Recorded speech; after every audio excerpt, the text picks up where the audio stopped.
নমস্কার বন্ধুরা, আমার চ্যানেলে তোমাদের সকলকে স্বাগত জানাই। আজ আমি সরপুঁটি মাছের তরতরা রান্না করব। সরপুঁটি মাছটাকে আমি কেটে ধুয়ে পরিষ্কার করে নিয়েছি। এবার সামান্য নুন, হলুদ আর লঙ্কার গুঁড়ো মাছগুলোর গায়ে ভালো করে মাখিয়ে নিচ্ছি।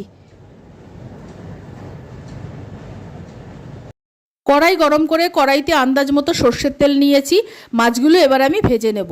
মাছের যে কোনো রেসিপির জন্য সর্ষের তেলেই ভালো হয়, তাই আমি সর্ষের তেল ব্যবহার করছি। মাছগুলো বেশ কিছুটা বড়, তাই আমি একবারে দুটো করেই মাছ ভাজছি। মাছের এপিট ওপিট দুপিটি আমি লাল করে ভেজে তুলব। মাছ দুটো লাল করে ভাজা হয়ে গেছে, তুলে নিচ্ছি। বাকি মাছগুলো কড়াইতে দিয়ে দিয়েছি ভাজার জন্য। মশলার একটা ঘোল তৈরি করে নিয়েছি 1 চামচ জিরে গুঁড়ো, 1 চামচ লাল লঙ্কার গুঁড়ো, 1 চামচ ধনে গুঁড়ো, হাফ চামচ হলুদ গুঁড়ো। এই সব মশলাগুলোকে অল্প জল দিয়ে আমি গুলে রাখছি।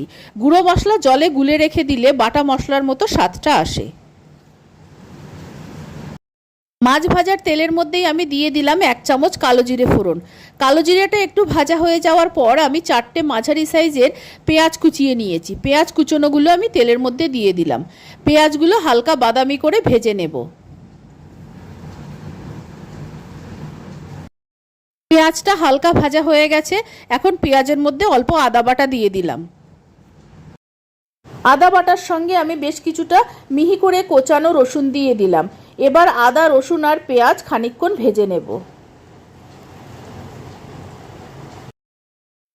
পেঁয়াজ, আদা, রসুন ভাজার সময় আন্দাজ মতো নুন দিয়ে দিলাম। পেঁয়াজ, আদা, রসুন ভালো মতো ভাজা হয়ে গেছে। এবার আমি দুটো বড় সাইজের টমেটো টুকরো করে কেটে রেখেছি। টমেটোটা নরম হওয়া পর্যন্ত আরেকবার সব কিছু ভালো মতো নাড়াচাড়া করে নেব।